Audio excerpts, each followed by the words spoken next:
Welcome to the Grad School Femtoring Podcast. This is Doctora Yvette Martinez-Vu, and I will be serving as your femtor, providing you with tips and tricks on everything you need to know to get into graduate school. This is something I do every year with my scholars as they get admitted to master's and PhD programs across the country. And I'm really excited to share this information with you too. Hi, everyone. So today I was actually planning on recording an episode talking about the personal statement and the diversity statement, but I actually had a request. And so I decided I might as well just go on and record on the request rather than on what I was planning. So I will eventually get to the personal statement and diversity statement. But today I'm actually going to talk about how to identify a good graduate program. This is something that I've had students ask me time and time again. It's not the easiest thing to do, I understand, but I'm going to give you some 3 quick tips for how to identify a good grad program, and then after that, what you should do next after you've tried out those 3 things. So the first thing is, if you're applying to graduate school, odds are you have conducted some research, you have some experience, and if you don't, you at least have some developing research interests. So based on your research interests, you should try to think about the key readings in your field, in your discipline, and your topic of interest, and then from there, identify who are the key players, who are the scholars that you keep running into. Go on and check the references list and see if there are individuals that you keep following their work. Then find out, where did these individuals get their PhDs? Where are they employed now? How do you do that? Well, a quick Google search will let you know where they're employed.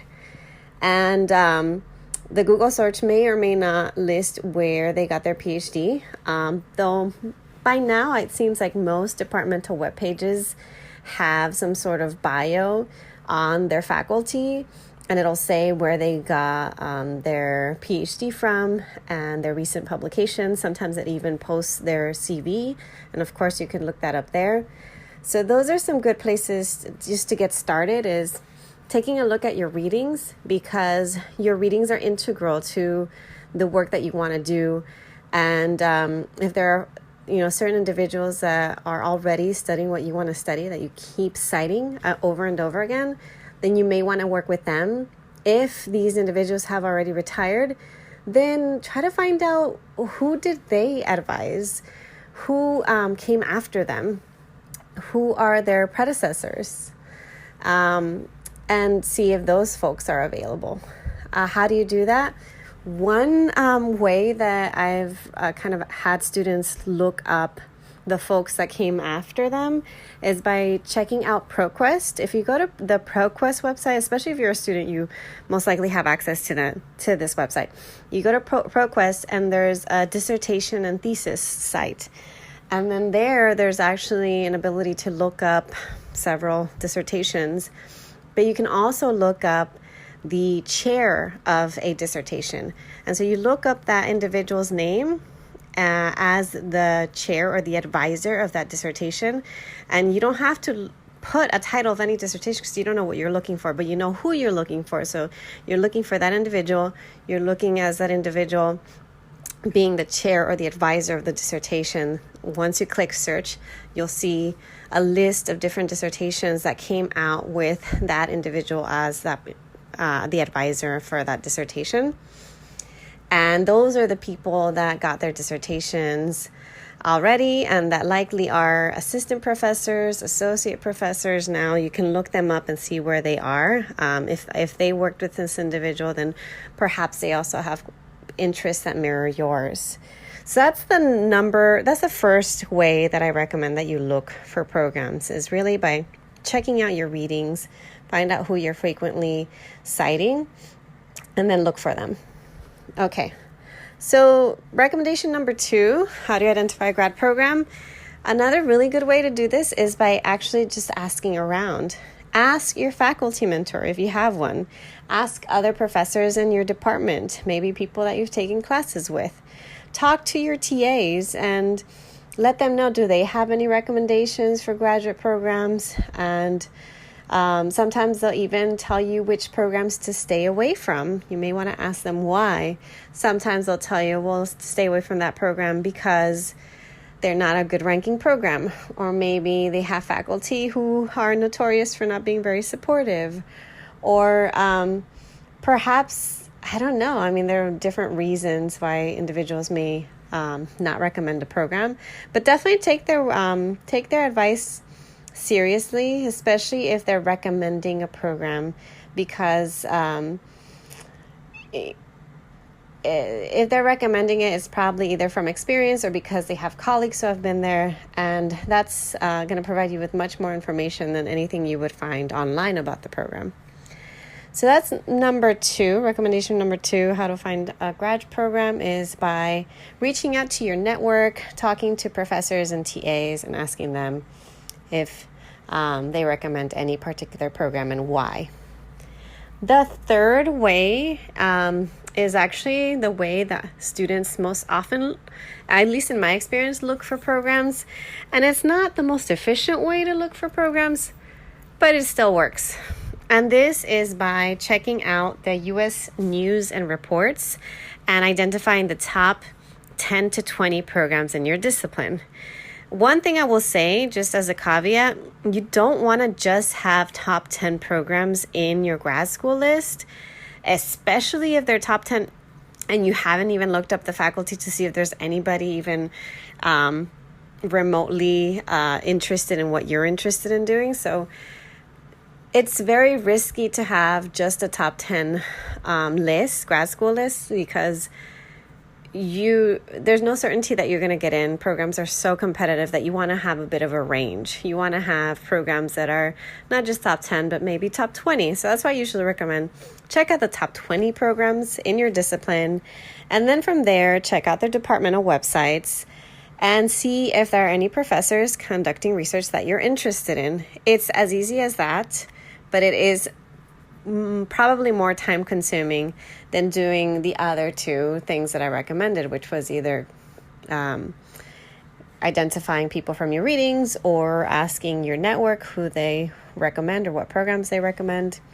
But again, checking out U.S. news and reports doesn't hurt. You probably don't want to be applying to the school that's ranked number 55 in your discipline, because having a PhD from that discipline may not necessarily get you the kind of job that you may want after that. And there are reasons why they're ranked number 55. And if it's it's a school that you're really excited about and you still want to apply even though they're numbered 55, then I would want you to seriously consider contacting recent graduates from that program to see what they're doing now, just so that you can get an idea of where you'll end up. And who knows, it might not be so bad.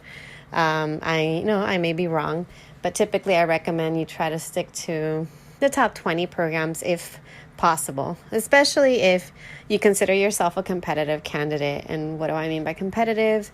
Maybe you have some research experience. Maybe your GPA is above a 3.5. Maybe you scored average or above average within the GREs. I'm not saying you have to have a perfect GPA, a perfect GRE score, and 3-4 years of research experience. But you do have to have some experience and a decent GPA and a decent GRE score to have a good chance of getting into a top 10 program. Okay, so those are my quick tips, 3 tips for how to look up a good graduate program. And the next thing that you need to do after this is, and this is what you need to do if you're applying to graduate school this cycle. If you know you're not going to apply until next year, then it may be too early to do this now. But what you do is you start reaching out to those professors. So if you found 2 to 3 professors at a university that you're excited about applying to, then start to reach out to them. Reach out to the one that is the best fit for you, because this person will likely be your advisor if you get into this program and go. And you reach out to them to schedule a time to meet with them. When you meet with them, This is a time for you to get to know them, for them to get to know you. Remember, you get to interview them too. So this is a time to find out if they're a good fit for you. And also, this is the time for you to ask them if they're accepting graduate students this cycle. This is important to do, and this is a requirement if you're in STEM. If you're in STEM, you absolutely need to reach out to your professors, the people that you're interested in working with, and yes, for every single school on your grad school list, because you don't want to be wasting your time applying to a graduate program if that individual or the individuals you're interested in are not accepting students. And in a lot of STEM fields, if you don't reach out to them and get an informal yes from them before you apply, that yes, they're accepting graduate students and yes, they're interested in you, they're not going to admit you if you didn't reach out to them beforehand. So I just want you to know that, because not everybody realizes this when they're applying to grad school, or they may find out too late, and it can just kind of complicate things if you find out later than you hoped. For humanities and social science students, even though it's not a requirement per se, I still highly recommend it. I do think that it helps out a lot.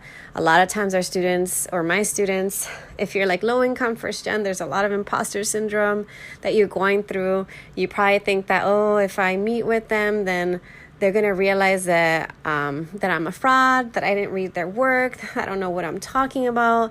I'm going to make a fool of myself. They're going to remember who I am, and they're going to automatically reject me. I know you're having these feelings, because I've had the exact same feelings of, how in the world am I going to read? I don't even know who this person is. I haven't read their whole article. Maybe I just read the first few pages of their book, or maybe I just read the abstract of something. They seem really cool, but I'm not 100% confident in myself. I know that feeling. I know it's a lot of professors. Let's say you have a dozen schools, and for all of them, you're reaching out to one professor, and for all of them, you're trying to read at least one article. Then you have a dozen articles to read, and that can seem overwhelming. So don't let that get in the way of you reaching out to them. In fact, reach out to them before you've even finished reading their work. You want to read some of it, because you don't want to just flat out reach out to someone who maybe isn't a good fit because you didn't do enough research. So you do want to do some research, but then you'll have that time. It's almost like accountability. You're instilling accountability for yourself, because you'll have some time in between when you reach out to them, and then you schedule that time. So I know that's what I would do when I was an undergraduate, was reach out to people, and then I'd get really nervous and scared, and it's like, oh no, now I really need to read their work. Well then, yes, that's what I did, because I knew that I had a meeting with them in a few days. I'd carve out some time to read their work, take some notes, schedule a phone meeting with them, have my notes in front of me while I was talking to them, and I would have my questions. These were questions that I would ask them in case there was awkward silence, or in case I felt uncomfortable, or I felt like I was blanking out, or got super nervous. Keep in mind, I was that undergraduate that was very introverted. And so these are some of the things that allowed me to still go through the process and the steps to get into graduate school, despite how much I was struggling with imposter syndrome and really just wanted to run away and not talk to anyone. But those are my tips. I wanted to keep this short. I actually wanted to keep it under 10 minutes, but I didn't quite do that. Just 3 tips. Take a look at your readings. Talk to your networks. Look up the U.S. News and Reports top 20 programs. And then once you've done that, one of the 3, and you have a good list of grad programs, start contacting these professors. If you are struggling with wanting to know what to ask them, feel free to send me an email, and I'll gladly share, some tips for questions that you could ask them when you're first reaching out to them. All right, good luck.